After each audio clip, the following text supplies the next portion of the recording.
I'm in Amsterdam on my way back from a fantastic safari, and I want to take a few moments and share a few non-photography products that have been absolutely fantastic to use while traveling.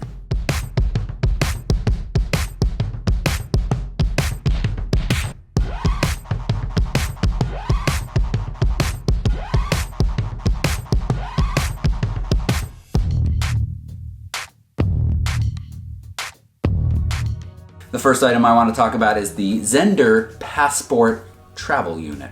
This is an adapter for multiple countries, for just about anywhere that you might want to travel. It's got European adapters, the USA plug, Australia, and the United Kingdom. Now, in addition to being a nice compact traveler with 4 awesome USB ports built in, plus 1 regular plug that takes a variety for us in the US, nicely got that available for you as well. But it also has a built-in circuit breaker / fuse.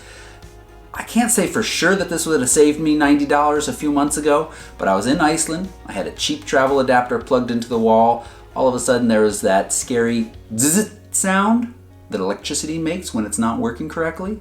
And I realized that my MacBook charger had gone dead. That was $90 to replace that.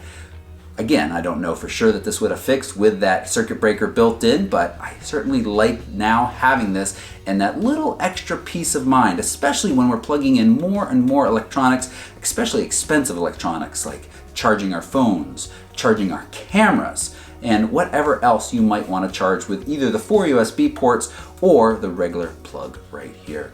So all in all, this nice compact travel adapter I'm very happy with. It's now traveled with us in Amsterdam and Africa and worked very, very well. I've allowed multiple people to plug in because 4 USB ports is actually almost more than I need most of the time, so I'm willing to share whenever I can.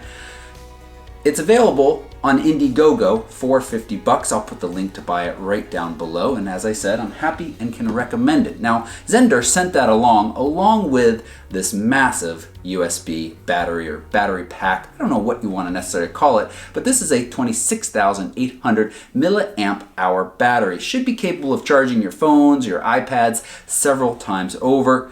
One of the nice things about this is not only is it a massive capacity, but it also supports Qualcomm 3.0 quick charging. So if you have a phone that supports that, there are times you plug into one of these ports, supports that quick charge, and will charge up your phone very, very quickly. It also supports quick charging internally, so into the device as well. A couple of downsides of this device. One, you're paying a lot for it. It's $90 for this size, and there are cheaper devices, cheaper battery packs that I've recommended in the past that maybe not quite as much as this, but certainly are much cheaper and almost the same capacity.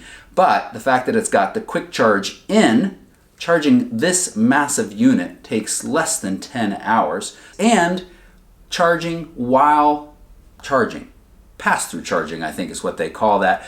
So there were a couple of days in the safari on Serengeti safari trip that we only had one outlet in the vehicles as we're driving. Tents at night are all solar powered, so it's a little tricky charging your gear. Sometimes you've got the generator running for a few hours that allow you to charge, but if you need more than that, when you're driving around, you use the vehicle's electronics. And being able to charge this while charging multiple people's phones is really nice. In those times where the vehicle stops, you're photographing animals, you've got the alternator, you've got the power converter turned off, this will continue to charge those other devices.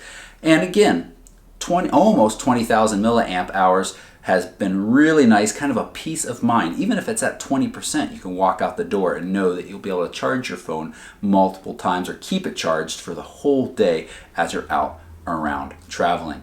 I think the size is fine for its capacity. I love the quick charging if your phone supports that. The $90, as I mentioned, is a little high unless you really want to take advantage of both the pass-through charging and that quick charging capabilities. Link to find this is right down below this video as well. And the last piece of gear that I want to talk about is something I picked up a few months ago and have been using now and really happy with it, and it's just this cheap travel adapter. This is now my favorite, or I shouldn't necessarily call it an adapter. It's really just a power strip. It's got 2 additional outlets and 4 USB outlets. I just really like that convenience. Now, I picked this up before the Passport travel charger came along. So these USB ports are now somewhat redundant, but it has worked really well for me. And one of my favorite features is the length of this cord.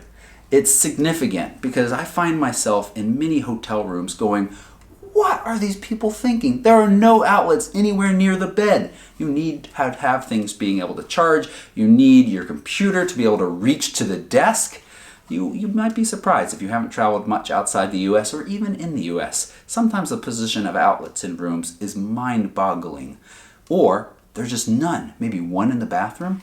So having a nice long cord gives you a lot of extra flexibility in where you set up. You've got the 2 outlets and the 4 USB ports, and they all work really well. I like this. It's really nice and it's cheap. I'll put the link to buy that right down below as well. I'd love to know your favorite travel accessory. You can leave that right down below. Maybe it's your passport. Can we call that an accessory? And as always, if you've got any questions or comments or thoughts about these devices, you can leave those down below too. Thanks so much for watching. Bye-bye.